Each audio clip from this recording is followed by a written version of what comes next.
Ya, Bismillahirrahmanirrahim. Assalamualaikum warahmatullahi wabarakatuh. Terima kasih kerana bersama kami dalam naratif khas pada malam ini. Salam Malaysia Madani. Kita memberikan gambaran dan juga ruangan ini untuk membawakan satu topik yang khusus untuk kita merealisasikan hasrat dan juga inisiatif 5G. Seperti mana yang diumumkan oleh Yang Berhormat Tuan Fahmi Fadzil, Menteri Komunikasi dan Digital, bahawasanya untuk pelaksanaan 5G di Malaysia masih lagi akan diteruskan dengan Digital Nasional Berhad ataupun DNB sebagai pemborong tunggal sehingga liputan 5G mencapai dalam kadar 80% menjelang pada tahun ini. Dan mungkin akan diteruskan dengan 2 rangkaian yang akan disediakan. Itu pengumuman yang akan diteruskan, jujukannya akan dilakukan kelak. Cuma apabila kita bercerita tentang inisiatif 5G, sama ada penyediaannya dan juga penggunaannya, ia sudah pasti merealisasikan hasrat keseluruhan rakyat Malaysia untuk melihat bukan sahaja capaian telekomunikasi yang lebih baik, pantas dan juga lebih menyeluruh, tetapi bagaimana ia akan mengubah cara hidup kita dalam pengamalan Internet of Things di Malaysia khususnya. Untuk malam ini, merealisasi inisiatif 5G, saya amat bersatu untuk bersama dengan Tuan Muhammad Nazrul Mazuki yang juga merupakan setiausaha bahagian di bahagian infrastruktur dan aplikasi Kementerian Komunikasi dan Digital. Apa khabar Tuan? Alhamdulillah sihat. Terima kasih bersama kami akan menjawab segala persoalan yang dibangkitkan khususnya berkenaan tentang korelasi daripada pengumuman Yang Berhormat Menteri Komunikasi dan Digital. Juga bersama dengan kita merealisasikan dan juga melihat perspektif industri. Saya amat bersatu untuk memperkenalkan Tuan Amsyar Muhammad Abdul Latif, Ketua Editor Wiser.my. Apa khabar Tuan? Alhamdulillah baik. Pada malam ini alhamdulillah. Okey, tanpa melengahkan masa, Tuan Nazrul, mari kita melihatkan kembali korelasi daripada pengumuman Yang Berhormat Tuan Fahmi Fadzil. Digital Nasional Berhad akan meneruskan pemborong tunggal sebagai penyedia untuk perkhidmatan 5G ini sehingga capaiannya 80%. Tapi sebelum kita berganjak kepada siapakah antara penyedianya, pada ketika ini berapakah kadar capaian ataupun penawaran 5G di Malaysia? Baik. Assalamualaikum warahmatullahi wabarakatuh. Salam Malaysia Madani. Salam Syawal. Ya. Masih lagi dalam bulan Syawal. Ya. Terima kasih kerana diberi peluang bagi mewakili Kementerian Komunikasi dan Digital untuk memberikan sedikit penerangan berkenaan keputusan dasar yang baru saja ditetapkan oleh Jemaah Menteri 2 hari yang lalu. Dalam mesyuarat tersebut, keputusan yang telah diberikan adalah macam yang Tuan Ismail maklumkan sebentar tadi. Ya. Dalam tahun semasa 2023, mandat masih dikekalkan kepada Digital Nasional Berhad untuk meneruskan pelaksanaan 5G melalui perancangan sedia ada sehingga 80% sehingga hujung tahun 2023. Namun demikian, dalam tempoh kita panggil fasa pertama ini, kita gelarkan sebagai Road to 80. Road to 80%. Apabila kita telah mencapai 80%, bermaksud objektif penawaran kita berdasarkan supply-led model, kita andaikan telah tercapai, kita terpaksa dan kita mengambil keputusan untuk beranjak. Ini anjakan bukanlah keputusan untuk U-turn ataupun membatalkan apa saja perancangan terdahulu. Ini merupakan anjakan yang baharu. Kerajaan telah menimbang dan menilai dan merasakan ini merupakan keputusan dan juga hala tuju yang paling sesuai untuk kita maju dalam rangkaian ini. Bermula pada tahun 2024, akan ada 2 rangkaian. Kita panggil dual network in a sense. So, akan ada 2 entiti yang berbeza. Entiti pertama akan menyambung operasi dan juga pembangunan rangkaian yang telah disediakan oleh DNB. Sedia ada. Entiti kedua adalah yang baharu, akan membangunkan rangkaian 5G yang baharu. Atas dasar demikian, kita mempunyai resilient, robust dan redundant network yang kita letakkan. Tidak ada lagi alasan ataupun spekulasi bahawa akan wujud risiko single point of failure. Yang kedua, kita alu-alukan dan santuni konsep global bahawa perlunya ada kepelbagaian rangkaian. Dengan adanya kepelbagaian rangkaian, secara alaminya, naturalnya akan berlaku persaingan yang akan mewujudkan inovasi tersendiri. Pemain-pemain, laku syarikat penyedia perkhidmatan sedia ada, akan berada secara langsung di dalam entiti A dan entiti B. Bermaksud dalam 2 rangkaian. Bermaksud motivasi kepada mereka ialah untuk memastikan bahawa ada keperluan untuk melabur dalam rangkaian dan memastikan bahawa ada penerima gunaan yang menjadi tanggungjawab dan obligasi syarikat-syarikat tersebut. Dan yang ketiga, kita kena pastikan apa yang Yang Amat Berhormat Perdana Menteri wacanakan dalam ucapan belanjawan 2023 pada 24 Februari yang lalu. Yang pertama, mestilah DNB kena diuruskan dengan lebih telus dan terangkum, bermaksud penyertaan penuh penyedia perkhidmatan. So sekarang ni mungkin ada tidak semua penyedia perkhidmatan telah pun melanggar access agreement dengan DNB. InsyaAllah dalam waktu terdekat ini merupakan anjakan utama perubahan yang akan berlaku. So bermaksud rakyat, people at large akan menerima manfaat segera. Yang kedua, kena pastikan deployment pelaksanaan ini lebih cepat. Pada asalnya, perancangan yang dibuat oleh Digital National Berhad yang diluluskan melalui Suruhanjaya Komunikasi dan Multimedia Malaysia, 80% ialah pada sehujung tahun 2024. Namun kita sasarkan, awalkan model penawaran dengan syarat penyertaan penuh daripada pemain untuk membantu dari segi pendanaan kewangan melalui equity dan juga access agreement. Yang kedua, melalui perkongsian infrastruktur. Ini penting. Ini memerlukan penyedia telco yang bersifat gergasi. Gergasi ataupun miniature bukanlah relatif parameter yang kita utamakan. Namun yang penting, apabila semua operator yang mempunyai rangkaian tersendiri sebelum ini, rangkaian 4G, 3G, mereka mempunyai infrastruktur ataupun infra yang disediakan oleh infraco sedia ada yang perlu diguna pakai dan dileveragekan supaya infrastruktur tersebut dioptimize, pengoptimum infrastruktur. Dan yang ketiga yang paling penting ialah penggemblengan sumber tenaga.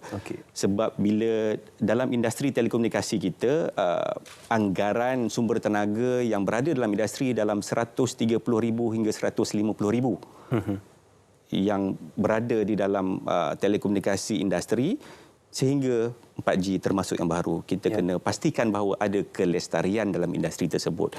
Ini merupakan antara justifikasi utama dan kenapa kerajaan mempertimbang dan memilih hala tuju baharu yang kita rasakan positif. InsyaAllah akan menjadi satu lonjakan dan ajakan yang baharu kepada rangkaian 5G dan seterusnya, insyaAllah. Tuan Nazrul, kecenderungan kepada perbincangan ini adalah melihatkan kepada kerisauan pengguna. Kalau sebelum ini ada isu berkenaan tentang anti persaingan dalam industri penyedia televisyen kabel ataupun televisyen. Dalam konteks penyediaan telekomunikasi spektrum 5G ini, apabila diubah kepada dui rangkaian selepas 80% capaiannya dan penyertaan keseluruhan telco provider, apakah ia menandakan bahawasanya amalan anti persaingan itu akan dapat ditidakkan dalam usaha ini? Antara elemen utama ialah yang sering dikaitkan dengan pelaksanaan DMG oleh Digital National Berhad ialah unsur monopoli. Dia monopoli yang alami kerana sumber yang diguna pakai adalah terhad, iaitu spektrum. Spektrum bagi 5G kita serahkan sepenuhnya bagi penggunaan oleh Digital National Berhad. Namun demikian, apabila kita buat penilaian semula, ada keperluan untuk pastikan kepelbagaian supaya ada persaingan. Tapi persaingan tersebut perlulah divalidasi dengan empirical figure bahawa dia tidak menjejaskan kapasiti rangkaian dan yang paling penting ialah harga kepada pengguna. So dalam sebenarnya instrumen Akta Komunikasi dan Multimedia sebenarnya telah pun termaktub dalam perkara 135 dan ke belakang berkenaan dengan sekiranya ada signs or evidence of collusive agreement dari segi rate fixing ataupun market sharing, ada punitive action that could be invoked on that. So insya-Allah apa pun sebenarnya kita mempunyai kewajaran untuk pastikan bahawa persaingan penting, namun jangan collude. Supaya akan rakyatlah kita punya kepentingan utama. Okey. Fokusnya kepada pengguna, Tuan Amsyar. Kita buat perbandingan antara perkhidmatan 4G. Usah disebut 3G kerana ia sudah dilupuskan dan tidak lagi digunakan. Dari segi baseline kepada pengguna 5G ini difahamkan adalah 100 MB per second. Ya, ini untuk penerimaan 4G dan juga 5G. Home fiber sendiri pada ketika ini sudah ada yang menawarkan 100 MB, 300 MB, 500 hingga 1 GB. Sehingga 2 GB. 2 GB pun ada. Jadi apakah 5G dan juga kebergantungan kepada home fiber itu akan berubah? Kerana 5G ini akan mungkin menukar corak penggunaan internet dan juga kapasiti internet yang diterima oleh pengguna itu. Soalan ni dia menarik sebab dia bila kita cakap tentang 5G, saya faham kalau golongan bandar yang menggunakan di rumah ada internet fiber, mereka tidak berapa kisah sangat dengan 5G sebab di rumah sendiri pun kita dah capai sehingga sampai 1 gig, 2 gig. Tapi bila 5G, kadang orang kita tak faham apa fungsi sebenar 5G ni sebenarnya. Sebab 5G ni dia bukan hanya untuk kita pengguna biasa, dia lebih pada tu, dia untuk kegunaan industri sebenarnya. Sebab kalau kita tengok untuk autonomous driving dan kalau di negara China sekalipun, mereka dah buat sampai membawa lori di tapak pembinaan. Mereka dah tak perlu duduk di dalam lori itu sendiri. Mereka ada satu bilik kawalan untuk mengawal lori itu pada jarak jauh. So macam mana nak kita capai benda tu? Dia adalah menggunakan 5G itu sendiri. Dan bukan itu saja, kalau pembedahan jarak jauh sekalipun, ia memerlukan 5G. Jadi itulah rakyat dia kurang faham. Mungkin dia ingatkan 5G ni hanyalah untuk buka Facebook semata-mata ke. Itu paling asas. Itu paling asas. Tapi ya 5G ni dia lebih daripada itu kan. Itu balik pada fiber. Itulah, kalau fiber dekat kawasan luar bandar ni yang akan jadi masalah. Sebab mereka punya liputan selular pun kurang baik. Apatah lagi untuk internet fiber tak sampai ke situ. Jadi 5G ni sebenarnya dia berbalik kepada apa yang diperlukan untuk rakyat. Bila bercakap berkenaan industri, sebelum ini pernah ada demonstrasi pembedahan secara jarak jauh autonomous vehicle sewaktu zaman pelancaran 5G pada waktu Tun Dr. Mahathir menjadi Perdana Menteri. Ramai yang menyaksikan pelancaran tersebut dan ramai yang merasakan ia boleh direalisasikan dalam waktu terdekat. Cuma apabila kadar capaian ini memerlukan kadar latensi ataupun kesenjangan yang amat sedikit. Jadi apa mungkin 5G Malaysia boleh bersedia ke arah itu kerana yang pentingnya adalah capaian baru infrastrukturnya itu dibangunkan. Sebab sekarang kita DNB dah ada pemancar 5G itu. Kalau siapa yang pernah dah biasa pergi ke Kuala Lumpur, Putrajaya, Cyberjaya, mereka akan nampak pemancar 5G ni dibangunkan secara rapat-rapat. Sebabnya 5G ni frekuensi ni sangat kecil. Itu yang kita panggil sebagai MM wave. Berbanding dengan 4G, kita tengok dia punya pemancar di bukit-bukit tinggi pun tak ada masalah sebab frekuensi 4G ni lebih luas. Sebab tu dia punya pemancar tu lebih jauh. Tetapi untuk macam DNB yang bangunkan ni, bila pemancar tu dibangunkan secara rapat, kadang-kadang kita pun rasa rimah juga tengok pemancar tu di tepi jalan, sakit mata.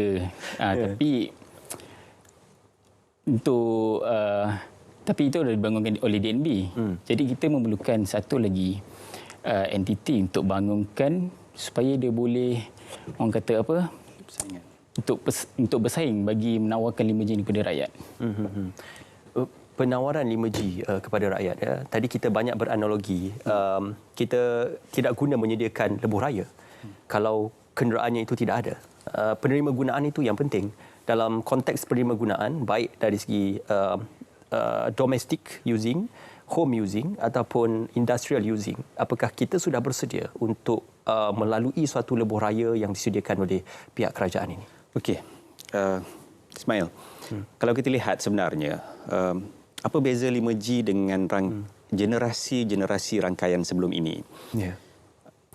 dalam rangkaian mudah alih daripada generasi pertama, kedua, ketiga, keempat yang terkini 5 ni, deliverablesnya masih sama, iaitu connectivity, ketersambungan. Namun demikian yang membezakan generasi-generasi rangkaian ini ialah parameternya berbeza.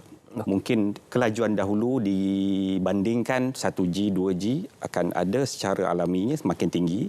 Dan yang kedua ialah aplikasi-aplikasi yang berkaitan.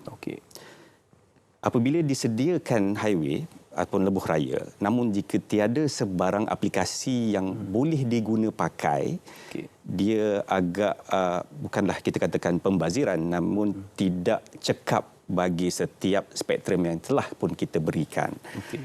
Bagi 5G, macam Amsyar maklumkan tadi, benar. Kalau dari segi penyediaan utama, paling mudah ialah enhanced mobile broadband. Kita tinggikan kelajuannya. Kalau sebelum ni 4G LTE kelajuan sehingga 100 megabit per second. Sekarang ni 100 megabit per second merupakan kelajuan minima di sel edge untuk 5G. Maksimanya ialah? Maksimanya dia boleh mencecah gigabit per second. Alright. Keperluannya, siapa yang perlu untuk gunakan gigabit per second bagi rangkaian mudah alih? Bukan nak tengok movie saja. Bukan. Kadang-kadang kalau kita ingat zaman-zaman dahulu apabila kita memuat turun movie, kalau dulu mungkin mengambil masa 2 minit, sekarang ni mungkin mengambil masa 20 saat. Namun demikian, muat turun yang cepat. Tapi lihatnya kalau 2 jam movie, masih kita lihat 2 jam, bukan kita cepatkan. Betul? Bila dimaklumkan sedemikian, kita kena cari aplikasi apakah sebenarnya yang menjadi tunjang kepada rangkaian 5G atas kapasitinya. Tadi bila Amsyar maklumkan dan Mail juga maklumkan tadi, apabila ada test cases dengan autonomous vehicle, benar. Autonomous vehicle ataupun tadi contoh terbaik diguna pakai ialah telemedicine. Perubatan dan pembedahan jarak jauh. Selain daripada kapasiti yang tinggi, perlu untuk tujuan operasi, pengoperasian kereta lah misalnya, yang paling penting bagi penggunaan tersebut ialah low latency. Sebab kita tidak boleh menerima risiko sekiranya ada sebarang kesenjangan yang memungkinkan tidak ada ruang connectivity. Misalnya apabila autonomous vehicle dapat arahan untuk pusing ke kiri tapi lambat lebih pada 1 second, akan mengakibatkan mungkin kemalangan. Tapi itu aplikasi yang kecil. Dan yang terbesar sebenarnya dalam 5G selain pada EMBB dan URLLC ialah massive machine type communication. Ini penting. Amsyar tadi tekankan untuk 5G bukanlah memang 5G untuk semua, tetapi keutamaan bagi kapasiti sedemikian dan juga teknologi sedemikian ialah antaranya ialah industri. Kita akan lanjutkan perbincangan itu dari segi guna pakai ataupun kapasiti penggunaan 5G itu semuanya seketika nanti dalam naratif khas.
Polis Diraja Malaysia akan memberikan kadar khas bayaran saman bermula 21 April sehingga 21 Mei 2023 bagi semua saman trafik PDRM kesalahan tahun 2022 dan sebelumnya.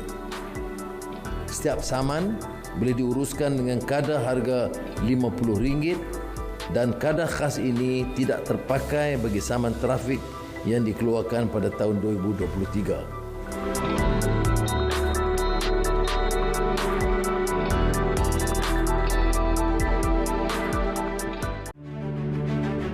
Cadangan saya, ada 130,000 orang miskin tegak, hardcore poor dalam negara kita.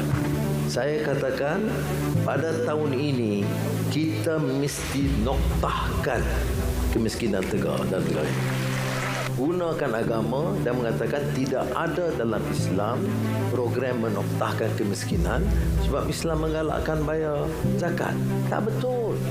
Sebab itu saya bagi contoh Khalifah Umar Abdul Aziz. Ya. Jadi apa pun mereka kata saya tak peduli. Arahan saya dan jemaah menteri putuskan tahun ini dengan cara apapun seluruh kementerian dan jentera kerajaan mesti mengambil langkah termasuk GLC, GLIC bantu menoktahkan kemiskinan tegar di Malaysia ini.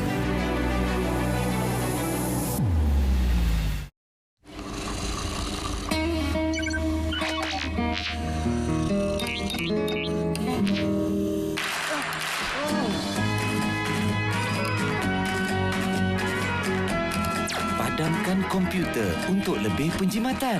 Satu lagi idea bernas untuk anda. Saya setuju sangat dengan kebanyakan tuntutan pekerja bahawa tanpa rasa selesa di kalangan pekerja, tanpa membangunkan suasana persekitaran yang baik untuk pekerja, produktiviti tidak akan meningkat. Kalau tuntutan pekerja itu keterlaluan, maka pelaburan tidak akan sampai. Tapi kalau sikap pelabur-pelabur dan majikan itu terlalu mementingkan keuntungan sehingga mengenepikan kepentingan pekerja, maka tidak akan ada harmoni dalam negara. Jadi keseimbangan ini harus dipertahankan. Kita mahu pelaburan, kita mahu majikan mencatat keuntungan, tetapi kita juga mahu nasib pekerja dibela dengan baik.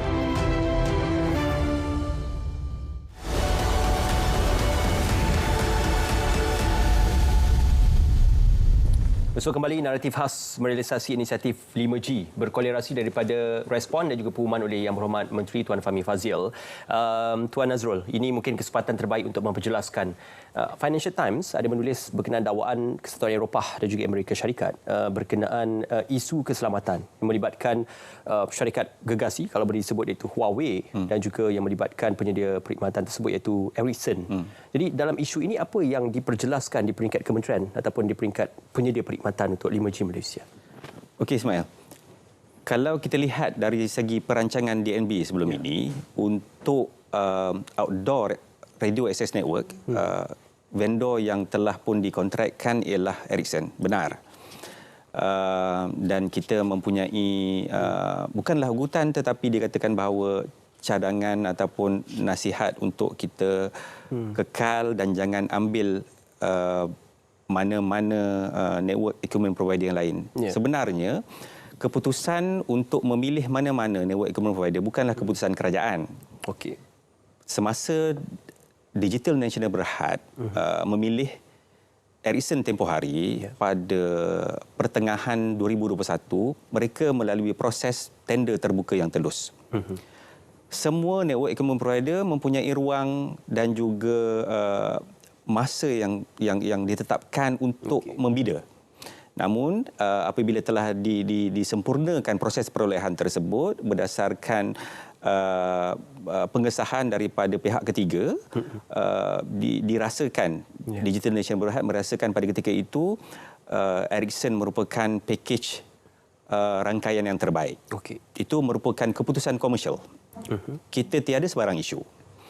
Namun apabila kita diberikan sebarang ketetapan untuk jangan mengambil mana-mana network equipment provider, sebenarnya ketetapan kerajaan mudah.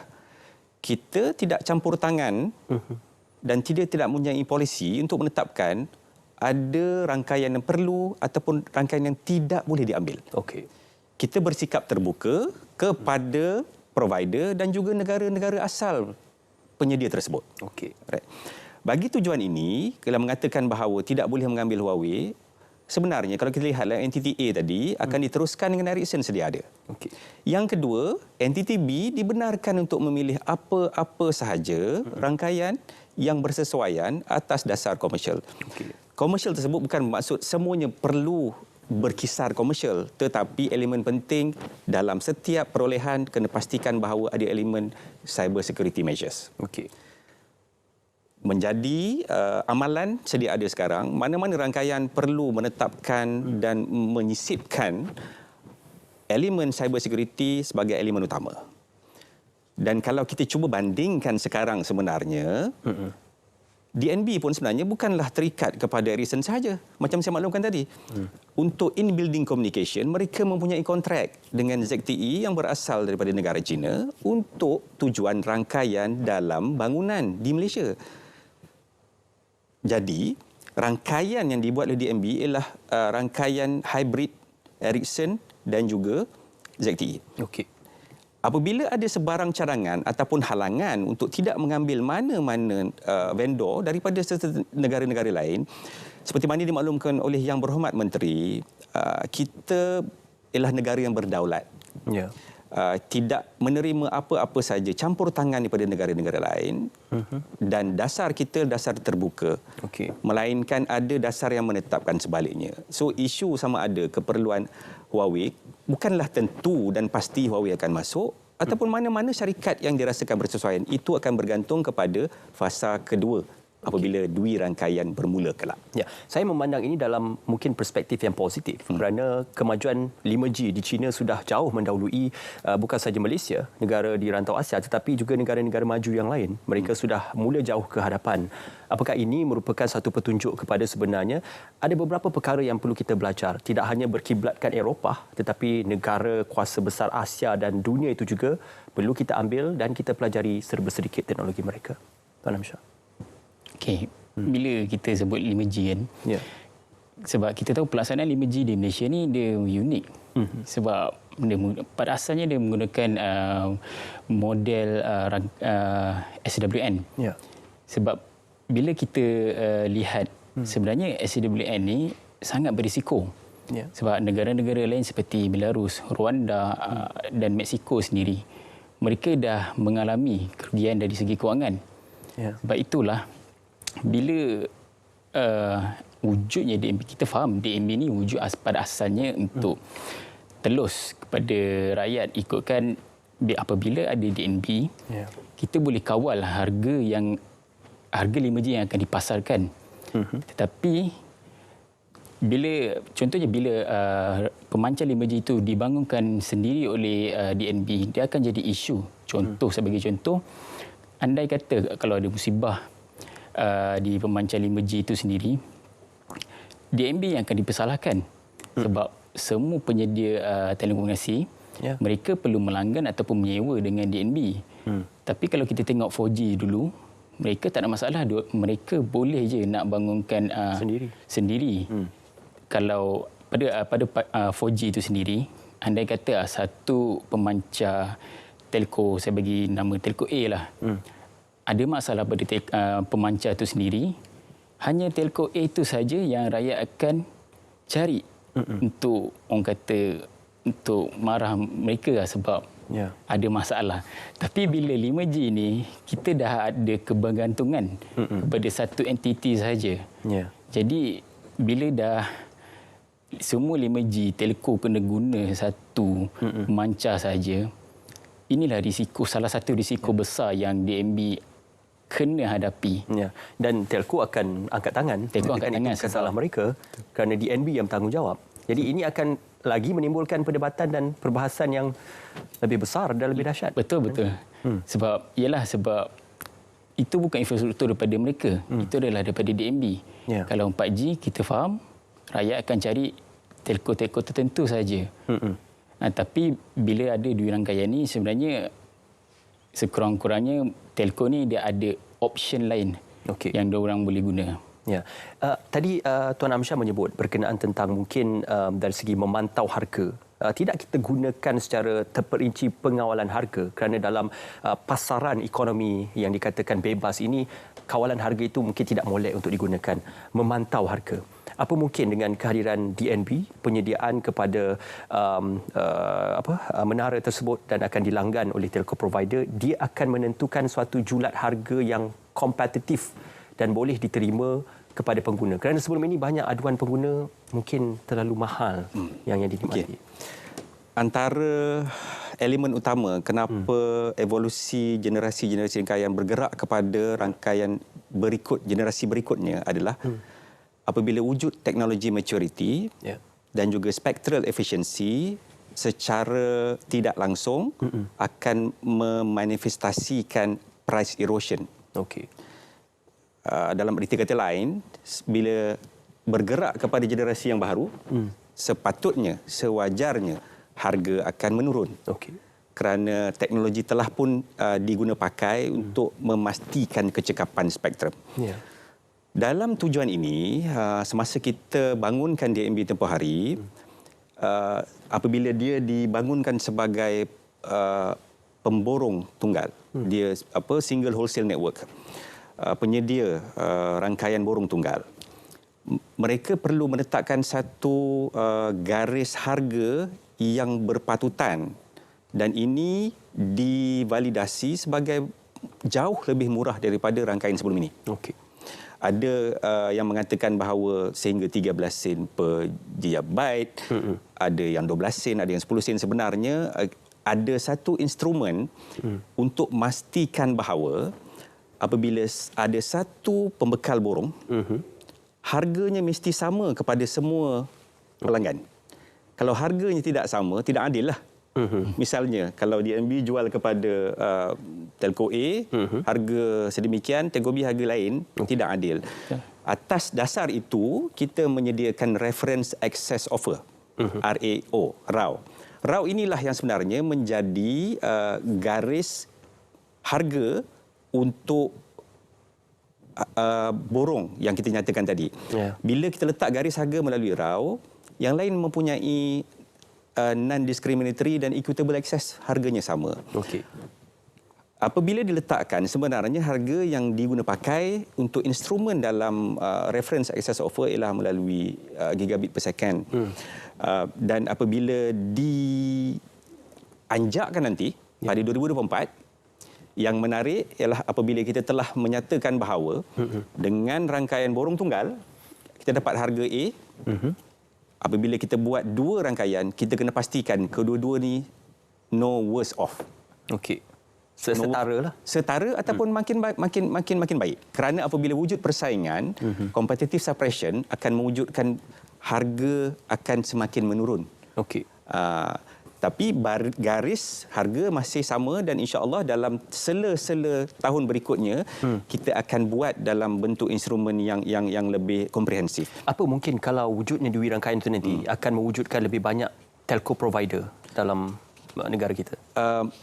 Pewujudan telco provider sebenarnya boleh wujud banyak telco provider, tetapi keterhadan kita ialah spektrum. Okey. Spektrum ialah sumber negara yang available tetapi tidak kelihatan, namun ia amat terhad. Okey. Justru pemberian spektrum perlu bijak. Sebab itu kita ada dua level of operators. Yang pertama, mobile network operator yang mempunyai spektrum dan menawarkan perkhidmatan. Okey. Yang kedua ialah mobile virtual network operator. Mereka tidak mempunyai spektrum, namun mereka melanggan kepada MNO dan menawarkan perkhidmatan. Kalau sekarang pun ada banyak sebenarnya. Kita boleh nyatakan beberapa yang MNO yang utama, Celcom, Digi, Maxis, U-Mobile, Telekom dan Yes. Itu yang melanggan. Itu ialah MNO. MNO, okey. Selain daripada itu ialah yang MVNO. Selain daripada itu ialah yang melanggan. So ada mekanismenya. Yang penting sebenarnya kita kena pastikan kita hikmah dalam melaksanakan sesuatu keputusan yang cekap supaya keterhadan kita tidak mendorong ataupun mengekang kita lebih maju pada hadapan. Okey. Ya, baik, penjelasan yang konklusif. Kita akan berjeda seketika dan kita akan kembali dalam naratif khas seketika nanti.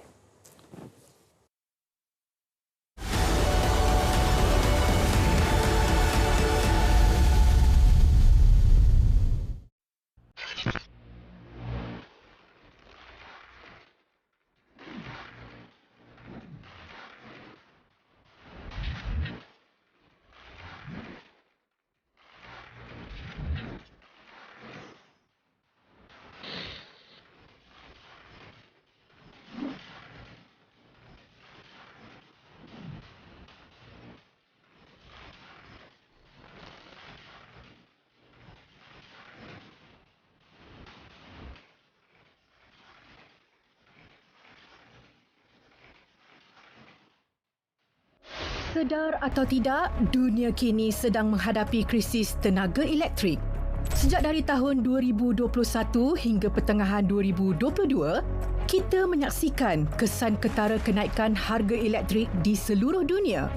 Di Malaysia juga tidak terkecuali. Tetapi rakyat tidak pernah merasa sebarang kenaikan kerana subsidi yang diberikan berulang kali. Namun, sampai bilakah kita mampu bertahan? Sebagai pengguna, kita boleh membantu negara menangani krisis tenaga ini dengan menggunakan elektrik secara bijak dari sekarang. Dengan sistem aplikasi MES 999, bantuan kecemasan kini lebih mudah. SafeMe 999 Polis menghubungkan seluruh rakyat Malaysia kepada pihak polis. SafeMe 999 Deaf untuk golongan kurang upaya pendengaran dan pertuturan. Dan SafeMe 999 Blind untuk golongan kurang upaya penglihatan. Muat turun secara percuma melalui telefon pintar anda. MES dan aplikasi 999 memudahkan panggilan kecemasan.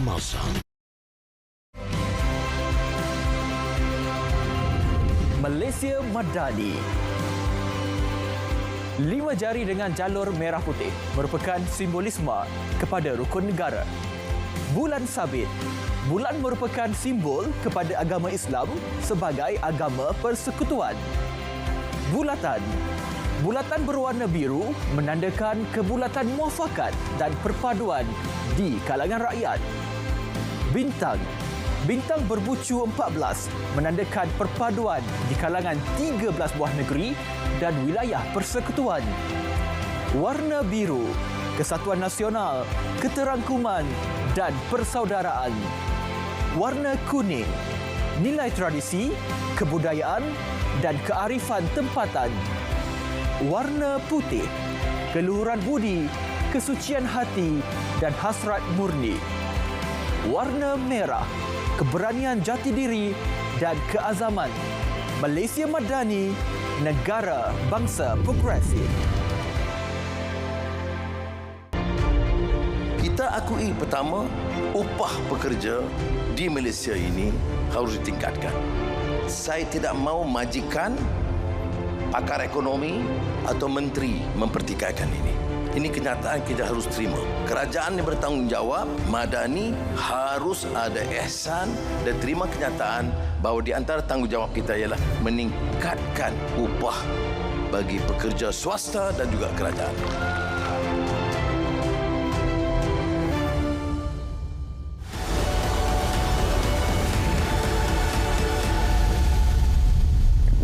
Kita bersua kembali naratif khas. Saya nak sentuh terus kepada Tuan Amsyar. Tadi kita ada menyentuh bukan saja penggunaannya itu secara domestik, mungkin di rumah atau di kawasan yang secluded, tetapi lebih kepada melihat industri. Kalau diperjelaskan atau diperluaskan, aplikasi ataupun idea kepada smart city, smart town, smart home, smart campus dan juga smart building, ini juga salah satu daripada keperluan industri. Jadi, apa mungkin 5G ini berkapasiti dan berkeupayaan dalam merealisasikan usaha smart application ini kerana segala-galanya perlu dipantau dari jauh atau penggunaan internet yang dikatakan real-time connectivity. Tuan Amsyar. Okey. Inilah yang benda menarik dalam 5G ni. Yeah. Sebab dari dulu kita pernah dengar yang kalau bandar pintar dan sebagainya kan. Jadi macam mana kita nak capai ke bandar pintar tu? 5G lah yang akan menyelesaikannya. Sebab kalau kita biasanya orang tengok movie, dia boleh ada AI dan sebagainya. Macam mana AI itu untuk berfungsi? 5G. Sebab kita tahu 4G ni dia ada limitasi dari segi kelajuan. Bila kita sebut pasal IoT, Internet of Things, benda ni semua memerlukan sambungan internet yang pantas. Saya bagi contoh, contohnya CCTV. CCTV mungkin di rumah ataupun di kawasan-kawasan jalan. Benda ini semua memerlukan rangkaian yang baik dan bukan setakat CCTV je sebenarnya. Kalau kita tengok lampu isyarat, lampu isyarat sebenarnya kita boleh melaksanakan AI padanya sebab kita tahu sekarang semua orang bercakap tentang AI, ChatGPT dan sebagainya. So AI dekat lampu isyarat tu kita boleh merealisasikan benda itu. Saya ambil contoh AI, kita selalu kalau kita naik kereta kan di lampu isyarat di kawasan sini sudah hijau. tapi di depan tu merah. So dia akan jadi kesesakan sebab dia masih menggunakan sistem yang lama. Tapi bila kita ada AI inilah yang akan menguruskannya sebab dia tengok di sini sudah hijau. So di depan tu dia akan selarilah. Tapi macam mana kita nak capai AI itu dengan adanya 5G itu sendiri? Saya pernah berkesempatan untuk melawat ke Langkawi Port dan juga di kawasan Pantai Cenang yang menggunakan aplikasi 5G, pengecaman muka, pengecaman nombor plat kenderaan dan juga pengecaman human behaviour untuk melihat apakah akan berlakunya kecenderungan jenayah ataupun kesalahan trafik akan berlaku. Ini mungkin satu pembaharuan dalam konteks Malaysia. Cuma soalnya pada ketika ini apabila data itu mudah diakses dan data itu menjadi lebih menyeluruh, masalah data perlindungan peribadi ataupun privacy security apa mungkin akan menjadi perdebatan dalam 5G nanti? Isu keselamatan. Bila sebenarnya bila kita dah berada di dunia internet ni sendiri, keselamatan kita sebenarnya kita dah telah memberi kita punya data kepada mereka. Tapi isu data ni semuanya boleh dipantau oleh pihak kerajaan sendiri. Jadi sebenarnya rakyat mungkin tak perlu terlalu risau tentang ni. Sebab benda ni kerajaan yang akan memantau. Okey, saya nak kaitkan soalan itu dengan aspek keselamatan negara kerana ia akan membantu aspek keselamatan. Pengecaman wajah, pendataan kepada mungkin profiling kepada kriminal, profiling penjenayah itu akan lebih mudah di lapangan terbang, port dan juga mungkin di pengkalan-pengkalan kapal dan sebagainya. Jadi apa mungkin ini sebenarnya hasrat 5G untuk diutamakan kepada aspek keselamatan terlebih dahulu? Okey, macam kita maklumkan tadi Ismail, yang paling penting elemen dan parameter utama ialah ketercapaian, keterhubungan. Aplikasi yang mendukung 5G ialah penting untuk pastikan perlunya ada 5G. Okey. Kalau contoh yang diambil tadi ialah macam pengecaman ataupun pemprofilan individu, dia merupakan beberapa aplikasi yang telah dikenal pasti sesuai mengguna pakai bandwidth sedia ada dan juga latensi yang kita telah sediakan untuk 5G. Bila elemen keselamatan yang paling penting ialah literasi digital. Okey. Kerana bila macam maklumkan sebenarnya apabila kita telah pun berada di dalam talian, kita terdedah. Dan apabila kita tidak mempunyai sebarang kesedaran dan juga literasi digital yang maklumkan tadi, setiap individu terdedah. Namun demikian, kita sebenarnya mempunyai instrumen di dalam rangka pentadbiran kerajaan. Kita mempunyai akta pelindungan data peribadi yang mempunyai Jabatan Pelindungan Data Peribadi yang mengawal selia bagi tujuan data-data tersebut. Dan kita mempunyai agensi yang diiktiraf antara yang terbaik di antarabangsa iaitu Cyber Security Malaysia, agensi teknikal. Kedua-dua agensi ini merupakan agensi di bawah Kementerian Komunikasi Digital, di bawah kementerian kita, Ismail. Dan dia disokong di peringkat utama oleh satu agensi di bawah Jabatan Perdana Menteri, iaitu NACSA, National Cyber Security Agency. Tiga agensi tersebut memainkan peranan yang penting untuk memastikan bahawa keselamatan kita terpelihara dan kita pun sepatutnya tidak berwenang membenarkan diri kita terdedah kepada apa-apa sahaja ancaman. Dan yang ketiga, paling penting untuk pastikan bahawa semua yang terlibat mengambil apa-apa sahaja inisiatif untuk pastikan kita tidak lagi terdedah. Okey. Tadi Tuan Amsyar ada bercerita bila pembinaan infrastruktur menara pemancar tersebut harus berdekatan antara satu sama lain bagi memungkinkan kesan penerimaan 5G yang optimum. Ini menimbulkan persoalan. 80% itu apakah capaiannya hanya di sekitar kawasan yang berkepadatan penduduk tinggi, ya? Kerana 1 kilometer difahamkan boleh 1 juta pengguna. Itu mungkin realistik di Lembah Kelang. Tetapi apa realistik kalau penggunanya hanya 10 orang di kawasan luar bandar untuk membina suatu infrastruktur yang besar dan mega seperti itu? Ada dua persoalan di sini. Yang pertama ialah cangkupan dalam kilometer radius, 1 kilometer radius ialah 1 juta peranti yang boleh dicapai, ia merupakan elemen ketiga, iaitu massive machine type communication. Ini akan mengguna pakai millimeter wave yang mengguna pakai sub-technology network splicing untuk network peribadi, private network. Yang ini belum lagi kita sediakan. InsyaAllah dalam fasa kedua kita akan maklumkan. Soalan kedua yang saya rasa lebih penting ialah adakah sebenarnya 80% itu kepada kawasan berkepadatan tinggi. Bila kita lihat perimeter yang kita guna pakai, coverage of populated area. Populated area ni bila kita pakai dalam satu kilometer ada sekurang-kurangnya 80 orang kita kira sebagai populated area. Dan apabila populated area ini sudah pasti kita mempunyai policy call. Apabila untuk kita apabila kita tiada sebarang halangan dan kekangan terhadap sumber, kita boleh saja liputkan semua kawasan. Namun, apabila ada kekangan sumber, kita kena buat judgement call. Manakah kawasan yang perlu didahulukan, mana yang perlu dikemudiankan. Sebab 5G ini sebenarnya, apabila kita telah pun buat pencapaian peratusan sekarang, 57.8%, mungkin tak ramai yang dapat menikmatinya lagi. Kerana statistik menyatakan bahawa walaupun liputan 57.8%, penetration rate at a meager 2.6%. Rendah. Kenapa? Bila nak guna dan nikmati 5G, pertama, liputan kena ada. Yang kedua, kena ada peranti yang bersesuaian. Kerana peranti-peranti sebelum ini mungkin tidak boleh mencapai frekuensi yang telah kita nyatakan. Dan perlukan chipset yang berbeza. Yang ketiga, perlu ada aplikasi. Sekiranya tiga-tiga ini tidak disekalikan dan disatu dan disepadukan, 5G tidak tercapai. Bila di luar bandar, sebenarnya keutamaan kita dengan peranti-peranti sedia ada, kebanyakannya ialah 4G ready. Kementerian melalui Suruhanjaya Komunikasi Multimedia untuk memastikan dan telah dimandatkan untuk meningkatkan capaian 4G, sebab saya boleh yakinkan penonton di luar sana sebenarnya macam saya sebut, produknya masih sama. Cuma bezanya ialah mungkin kapasiti dan kelajuannya. Itu kita akan sentuh seketika nanti dari segi penerima gunaan kepada peranti dan juga pengguna. Itu akan kita lanjutkan dalam naratif khas ketika. Lepas ni kita berada Tuan Amsyah on the...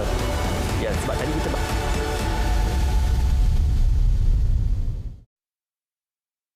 Hujung bulan lagi, duit yang dicari tidak memadai. Belanja setiap hari, FEN di sini. Teman yang sejati, dengan ikhlas hati, membantu anda berdikari. Sama-sama mendidik diri, bijak-bijak urus wang dengan informasi. Suka duka bersama kita tempuhi. Jangan-jangan jadi mangsa penipuan. Hati-hati apabila buat keputusan. Sama-sama didiklah diri dengan FE Network Financial Education Network agar anda bijak wang dalam segala aspek kewangan. Layari fenetwork.my atau kunjungi kami di Facebook, Instagram dan YouTube. Segalanya duit best dengan FEN.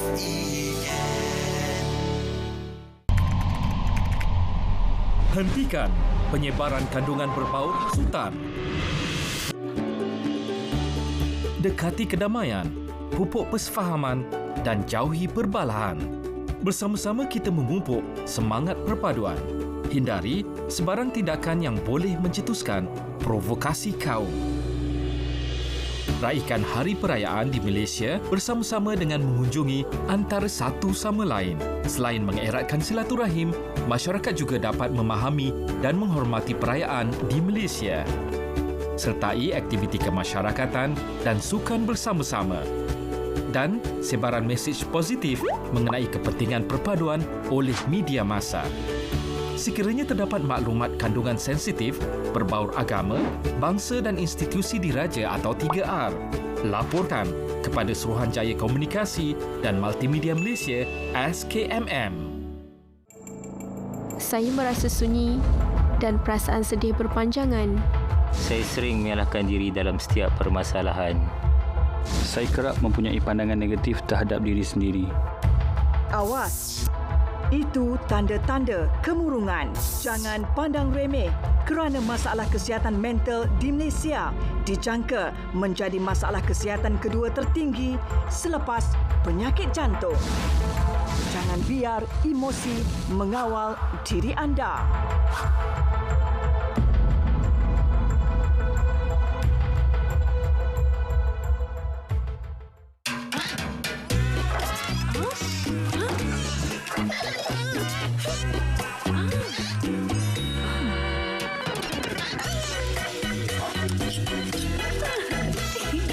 Guna mentol jimat tenaga untuk lebih jimat. Satu lagi idea bernas untuk anda.